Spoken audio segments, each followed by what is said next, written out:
Double knitting is a way of creating a piece of knitting that is flat on both sides, meaning you never see the purl bumps from anything. It's the V knit stitch on both sides. And it's a pretty interesting technique. I'm going to show you how to do it with two colors so that you end up with a look that's like this, where it's the opposite on the two sides.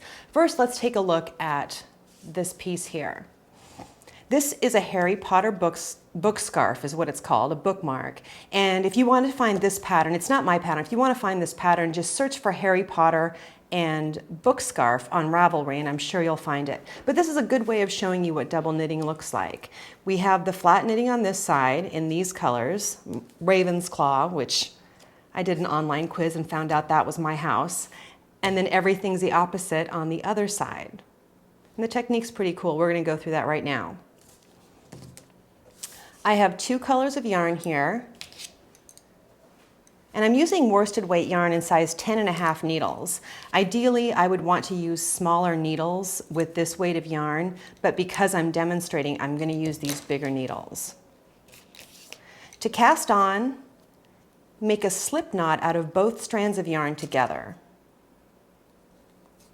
And we're going to alternate, whoops, really what I need to do is make my slip knot further down because we're using a long tail cast on. There we go. I'm going to alternate each color using the long tail cast on. And if you need a review of the long tail cast on, I'll give you a link right here. I'm going to start with this cream color and cast one on, and then switch to the blue, and then the cream color, and then the blue.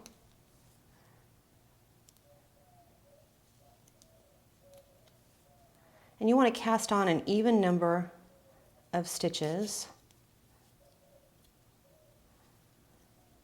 You'll follow your pattern. Okay, what do I have here?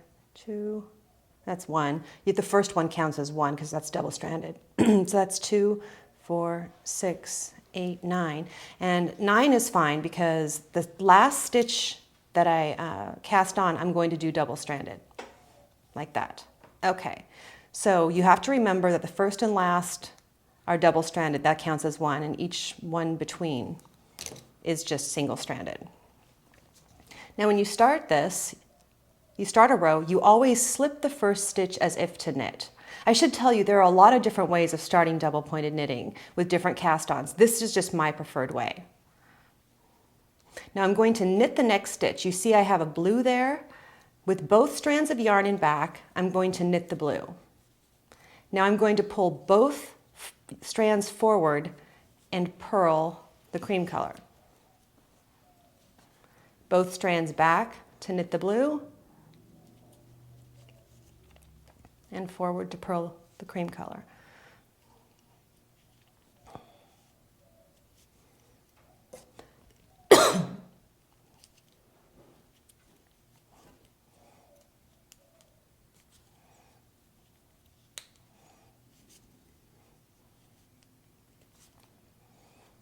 Now I'm glad I didn't cast on very many because this is kind of slow going. The last stitch of every row, you always purl. Double-stranded, remember. Okay, that is what the rows look like. We'll do this next one. You always slip the first stitches knitwise, double-stranded, and then you'll see that my first stitch here, the next stitch is always knit, and I have to knit with the cream color this time. Both strands forward to purl with the blue. Both strands back to knit with the cream.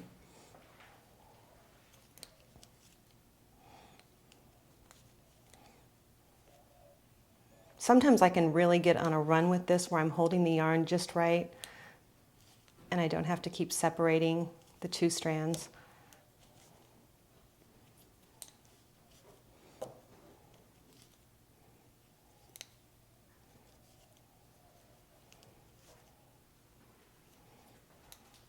Okay, and in the last stitch, you always purl and hold it double-stranded.